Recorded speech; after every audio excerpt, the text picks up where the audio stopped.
There are no rituals for losing a friend. When someone dies, there are structures of funeral, condolences, people who ask how you're doing for months after. When a marriage ends, there's divorce, there's paperwork, there's a cultural script. But when a friendship fades, nothing. You just absorb it quietly and keep going. And most people never let themselves fully grieve it because there's nothing formal enough to grieve. That's what I want to change today. Friendship is often the most overlooked relationship category in our emotional vocabulary. We have entire industries built around romantic heartbreak. We have support systems for family estrangements.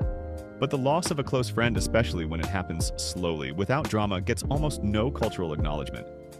And yet for many people, their closest friendships carry the deepest intimacy, the one you built your understanding of yourself alongside. The friend who was witness to the most formative chapters of your life.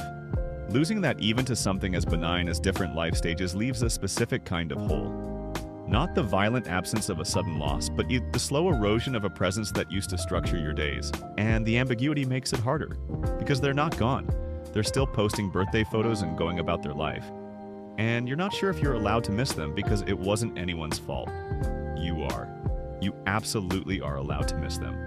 Understanding why it happened can help, not because blame makes the grief easier, but because clarity makes it less confusing. Most friendship endings aren't betrayals. They're mismatches, two people whose lives developed in incompatible directions. You moved cities, someone had kids when the other didn't. One of you changed significantly in beliefs, lifestyle, values, and the shared ground got smaller. Sometimes it's circumstantial. The friendship was built on proximity, and when the proximity ended the job, the school, the neighborhood, the structure holding it together went with it. Sometimes it's simply capacity. Life gets full, energy gets finite, and friendships that require effort to maintain get deprioritized in ways that neither person quite intends. None of this is malicious, it's just human. But understanding it doesn't mean you don't get to feel the loss of it. Because nobody teaches us this, here's what I've found actually helps. First, name it. Say it to yourself, out loud if you can. I am grieving this friendship. It mattered, and it changed, and I miss it. That naming creates space for the feeling instead of letting it sit shapeless and unprocessed in the background. Second, resist the urge to make it okay. Grief needs to be uncomfortable before it can resolve. Every time you catch yourself saying, oh well, people grow apart, it's fine, see if that's genuine acceptance or just avoidance.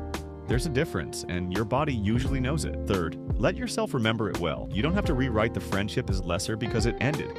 It can have been real, meaningful, exactly right for who you both were at the time, and also over. Both things are true. Fourth, consider carefully whether there's a conversation to be had. Not to restore what was, but to honor what it was. Sometimes a gentle reach out, not to fix it, just to say, I've been thinking about you and I miss you, is the right thing. Sometimes it's not, you'll know. And finally, make room for new friendships without feeling like you're replacing the old one. You're not. Friendships don't cancel each other out. You're just building a life that keeps making space for connection. You were right to love that friendship. You were right to invest in it.